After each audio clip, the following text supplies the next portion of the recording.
Hi everyone. अपने professional experience की वजह से मैं पिछले 25 इयर्स से बहुत सारे पेरेंट्स से मिली हूँ और हमेशा एक ही सिमिलर क्वेश्चंस फेस करती आई हूँ। 2 साल के बच्चे से लेकर 13 साल के बच्चे तक हर पेरेंट अपने बच्चों से ये पूछकर हमसे एडमिशन्स लेते हैं कि बताओ क्या तुम ये सीखना चाहते हो। मतलब एक 50 इयर्स का इंसान एक्सपेक्ट कर रहा होता है कि 12 साल के और 15 साल के बच्चे या 5 साल के बच्चे ये जान सकते हैं कि उन्हें क्या करना है लाइफ में। How over expectations do they have for the kids.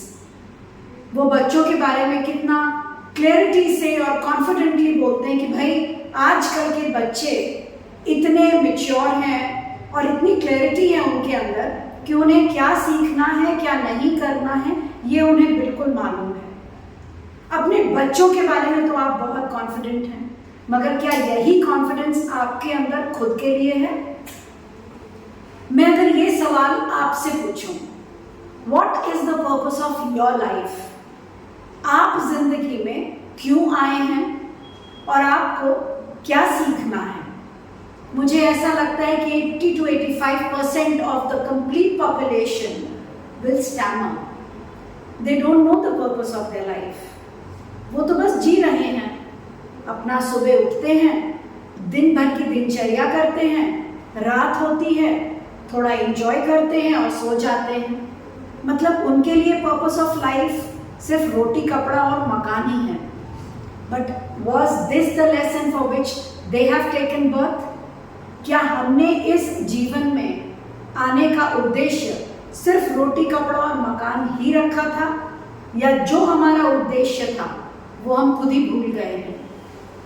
Everybody has a purpose of life. इस दुनिया में अगर हम आए हैं तो या तो हम किसी को कुछ लेसन सिखाने आए हैं या कुछ लेसन सीखने आए हैं। बट क्योंकि हम अनअवेयर हो गए हैं, चकाचौंध में, रैट रेस में, भागम भाग में हम अपना एक्चुअल पर्पस भूल चुके हैं। बहुत सारे चैप्टर्स हैं, clarity, appreciation, compassion, love, forgiveness जैसे बहुत सारे चैप्टर्स हैं। लेकिन क्योंकि हम अवेयर नहीं हैं कि हमारा पर्पस क्या था, हम यहाँ क्यों आए हैं, इसीलिए हम उस पर्सनल चैप्टर्स जो हमें, जिसकी वजह से हमने इस दुनिया में जन्म लिया, हम उसके लिए वर्किंग कर ही नहीं पाते हैं। और उसी दौरान जब हमारी जिंदगी में अचानक से कोई दुख आता है, हम जब एक पॉज में आ जाते हैं, तब हम अपने अंदर ढूंढने लगते हैं कि वो क्या है जो हमें परेशान कर रहा है, जो हमें ट्रिगर कर रहा है।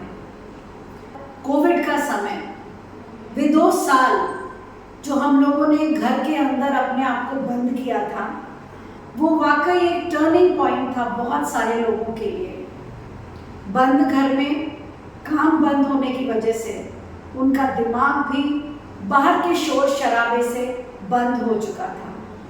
अंदर की आवाज़ भी बहुत क्लियर सुनाई देने लग गई थी। बहुत चेंजेस आए, थॉट प्रोसेस में, लाइफस्टाइल में काफ़ी चेंजेस आए। लोगों को पता लगने लगा कि वैल्यू ऑफ लाइफ क्या होती है। अपनों की ज़िंदगी, अपनों की ज़रूरतें, अपनों का प्यार हम लोगों के लिए कितना ज़रूरी है, और उनसे ज़्यादा अपने आप को प्यार करना कितना ज़रूरी है। पर्पस ऑफ लाइफ को हम कैसे ढूंढें? Now this is a very important question. So whenever you are stuck and you are unaware कि हमारा पर्पस क्या है, start asking yourself. Purpose of life is a very important question, but how to ascertain what is the purpose of the individual? So today I'll give you one clue. आपको मैं कुछ questions देती हूँ, क्योंकि questions हमेशा हमें empower करते हैं, हमें answers देते हैं। But if we always give the answers, we stop the seeking of answers. So whenever you want to find the purpose of life, start asking, how can my life be better than this? Keep repeating this. And my dear friends, always remember, the numbers holds a very important place. So whenever you are using any tool to find out the answers of your question, you have to do it either 11 times or 3 days or 5 days. This is an exercise. If you do it, definitely you are going to see miraculous results in your life.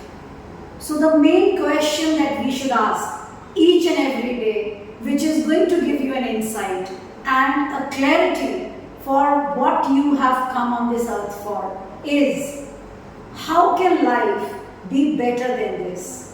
जिंदगी तो सब जी रहे हैं, मगर are we happy? This is a question. अगर आपके पास इस प्रश्न का जवाब है तो कमेंट्स पे ज़रूर लिखें। मुझे बेहद खुशी होगी कि ये कॉन्वर्सेशन है, यानी आप मुझसे बातें कर रहे हैं, क्योंकि हमेशा याद रखिए कि जब हम बातें करते हैं तो हम किसी निष्कर्ष पर पहुंचते हैं। The more we talk, we get aligned to ourselves, because we get aligned to our thought process. And that thought process are going to lead us to our destination. So see you next time. Till then, bye.